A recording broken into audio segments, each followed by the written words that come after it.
کعبہ کے سامنے دو بت رہتے تھے، جن میں سے ایک کا نام اصاف تھا اور دوسرے کا نائلہ۔ مکہ کے ہر گھر میں ایک بت تھا جس کی ایک گھر والے عبادت کرتے تھے۔ عزا بت عرفات کے قریب تھا اور اس پر ایک معبد بنا دیا گیا تھا۔ یہ قریش کے نزدیک تمام بتوں سے زیادہ معزز اور بڑا تھا۔ وہ ان بتوں کے سامنے تیروں سے فال نکالا کرتے تھے۔ الخلوصہ بت مکہ کے نشیب میں نصب تھا۔ اس بت کو ہار پہنائے جاتے تھے، جو اور گیہوں کا نذرانہ اس کو پیش کیا جاتا تھا۔ اس کو دودھ سے نہلایا جاتا تھا، اس کے لیے قربانی کی جاتی تھی۔ اس پر شتر مرغ کے انڈے لٹکائے جاتے تھے۔ بت مکہ میں گلی گلی آواز دے کر بیچے جاتے تھے۔ یہ اقتباس بھی نبی رحمت جلد اول صفحہ 100 سے لیا گیا۔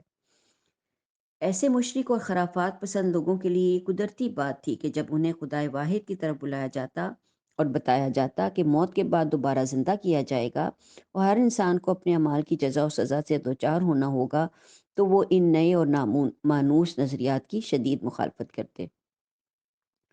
نبی بننے کے بعد ابتدائی 3 سال تک تو پیارے نبی صلی اللہ علیہ وسلم دعوت و تبلیغ کا کام چھپا کر کرتے رہے، یہاں تک کہ خدا کی طرف سے حکم ہوا کہ فَاسْتَعْ بِمَا تُؤْمَرُ، سورہ ہجر آیت نمبر 94، ترجمہ: جس چیز کا آپ کو حکم دیا جا رہا ہے اسے ہاں کے پکارے کہہ دیں۔ اسی طرح سورہ ہجر آیت نمبر 89 ہے، وَقُلْ إِنَّنِي أَنَا النَّذِيرُ الْمُبِينُ، اور کہہ دیجئے کہ میں تو علانیہ ڈر سنانے والا ہوں۔ اسی طرح آیت ہے وَأَنذِرْ عَشِيرَتَكَ الْأَقْرَبِينَ، سورہ شعراء آیت نمبر 214، اور اپنے قریب ترین رشتہ داروں کو ڈرائیے۔ اس کے بعد آپ صلی اللہ علیہ وسلم نے اعلانیہ لوگوں کو خدا کی طرف بلانا شروع کر دیا، اور پھر جب تک اس دنیا میں تشریف فرما رہے اپنے اس فریضے کو برابر سر انجام دیتے رہے۔ راستے میں بڑی بڑی جان کا مشکلات آئیں، یہاں تک کہ دشمنان اسلام نے جان پاک پر حملہ کرنے کی کوششیں بھی کیں، مگر خدا کے فرض شناس نبی نے ہر مشکل کو برداشت فرمایا اور زندگی بھر داعی اللہ ہونے کے تقاضوں کو پورا کرتے رہے۔ دشمنان دین نے آپ کی ہنسی بھی اڑائی، ڈراموں سے بھی کام لیا، آپ کے ساتھیوں کو اذیتیں بھی دیں۔ جب دیکھا کہ ان ہتھ کنڈوں سے کام نہیں بنتا تو وفد بنا کر حضور صلی اللہ علیہ وسلم کے چچا ابو طالب کے پاس پہنچے، جو آپ صلی اللہ علیہ وسلم سے بہت زیادہ محبت رکھتے تھے اور آپ کی بہت پشت پناہی کرتے تھے۔ کفار نے ان سے درخواست کی کہ اپنے بھتیجے کو منع کر لیجئے، ورنہ ہم ایسے اور ایسے کریں گے۔ ابو طالب نے حضور صلی اللہ علیہ وسلم کو بلا بھیجا اور کہا، اے میرے بھتیجے، آپ کی قوم کے لوگ میرے پاس آئے ہیں اور ایسا ایسا کہہ رہے ہیں، ذرا میری جان کا بھی خیال کرو اور اپنی جان کا بھی، مجھ پر اتنا بوجھ نہ ڈالو جو میں نہ اٹھا سکوں۔ اس پر حضور صلی اللہ علیہ وسلم نے فرمایا، خدا کی قسم، اگر یہ لوگ میرے دائیں ہاتھ پر سورج اور بائیں ہاتھ پہ چاند رکھ دیں اور یہ چاہیں کہ میں اس کام کو چھوڑ دوں تو بھی میں اس سے باز نہ ہوں گا، یہاں تک کہ اللہ اس کو غالب کرے یا میں اس کی راہ میں ہلاک ہو جاؤں۔ چنانچہ حضور صلی اللہ علیہ وسلم نے اپنا کام جاری رکھا۔ جب قریش نے دیکھا کہ ان کی تمام مخالفت اور ظلم و ستم کے باوجود حضور صلی اللہ علیہ وسلم پر ایمان لانے والوں کی تعداد بڑھ رہی ہے، تو انہوں نے گفتگو کے ذریعے یہ مسئلہ حل کرنا چاہا۔ ایک شخص عتبہ بن ربیعہ ان کا نمائندہ بن کر حضور صلی اللہ علیہ وسلم سے ملا اور حضور صلی اللہ علیہ وسلم کے سامنے کچھ تجاویز پیش کیں کہ ان میں سے کوئی قبول کر لیجئے۔ تجاویز یہ تھیں کہ اگر آپ کو مال و دولت مطلوب ہے تو ہم آپ کو اتنا مال فراہم کر دیتے ہیں کہ آپ ہم سب میں سے زیادہ مالدار ہو جائیں۔ اگر عزت و ناموری چاہتے ہیں تو ہم آپ کو اپنا سردار تسلیم کر لیتے ہیں۔ اگر بادشاہت مطلوب ہے تو ہم آپ کو بادشاہ بنائے لیتے ہیں۔ اگر کسی خاص گھرانے میں شادی کرنا چاہتے ہیں تو اس کا بھی بندوبست ہو سکتا ہے، اور اگر نعوذ باللہ آپ صلی اللہ علیہ وسلم کو کوئی جنون ہے تو ہم معالج فراہم کر دیتے ہیں۔ ان سب ترغیبات کے جواب میں حضور صلی اللہ علیہ وسلم نے ان کے سامنے سورہ فصلت کی کچھ آیتیں پڑھیں، جنہیں سن کر وہ اتنا متاثر ہوا کہ واپس جا کر اپنے ساتھیوں سے کہنے لگا، اے قریشیو، خدا کی قسم، جو کچھ میں نے سنا ہے، نہ وہ شعر ہے، نہ جادو ہے، نہ کہانت ہے، نہ علم نجوم ہے۔ میری بات مانو تو اس شخص کو اس کے حال پر چھوڑ دو۔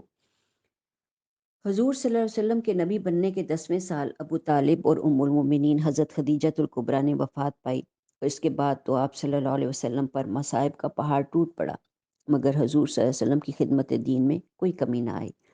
جب حج کے دن آتے تھے تو عرب کے مختلف علاقوں سے لوگ حج کرنے کے لیے مکہ مکرمہ آتے حضور صلی اللہ علیہ وسلم نے ان لوگوں کو جا جا کر خدا کا پیغام سنانا شروع کیا۔ اس سے اسلام مکہ سے باہر بھی متعارف ہو گیا اور اس کی آواز مدینہ منورہ میں بھی پہنچ گئی۔ یہاں کے لوگوں نے مکہ کے لوگوں سے زیادہ جلدی اسلام قبول کیا۔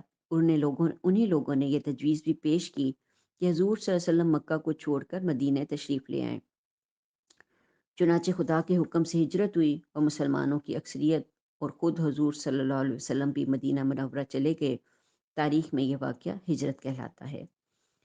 ہجرت کے بعد اگرچہ مسلمانوں کو اپنا ایک آزاد علاقہ مل گیا تھا جہاں کفار کی حکومت نہیں تھی، تاہم حضور صلی اللہ علیہ وسلم کی مشکلات ختم نہ ہوئیں۔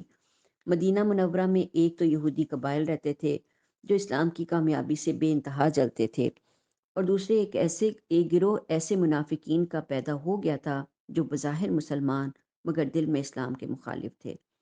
پھر کفار قریش سے جنگیں بھی شروع ہو گئیں۔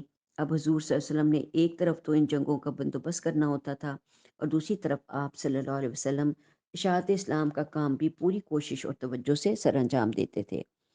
آپ صلی اللہ علیہ وسلم نے صرف عرب کے اندر ہی تبلیغ دین نہ کی، بلکہ عرب کے ارد گرد کے علاقوں کے بادشاہوں اور عمرا کو بھی خطوط لکھے اور انہیں اسلام کی دعوت دی۔ ان حکمرانوں میں رومی شہنشاہ ہرقل، ایرانی شہنشاہ کسریٰ پرویز، حبشہ کے بادشاہ نجاشی اور مصر کے حکمران مقوقس کے نام خاص طور پر قابل ذکر ہیں۔ حضور صلی اللہ علیہ وسلم کو اپنے داعی اللہ ہونے کے تقاضوں کا اتنا احساس رہتا تھا کہ جب آپ صلی اللہ علیہ وسلم نے اپنے آخری حج کے موقع پر مسلمانوں کے عظیم الشان مجمع میں اپنا معرکۃ الآراء خطبہ ارشاد فرمایا تو مسلمانوں کو بہت سی ہدایات دینے کے بعد فرمایا، خدا کے ہاں تم سے میرے متعلق پوچھا جائے گا تو تم کیا کہو گے؟ لوگوں نے جواب دیا، ہم اس بات کی گواہی دیں گے کہ آپ نے خدا کا پیغام پہنچا دیا اور اپنا فرض ادا کر دیا۔ اس پر آپ صلی اللہ علیہ وسلم نے شہادت کی انگلی آسمان کی طرف اٹھائی اور فرمایا، اے خدا تو گواہ رہنا، اے خدا تو گواہ رہنا، اے خدا تو گواہ رہنا۔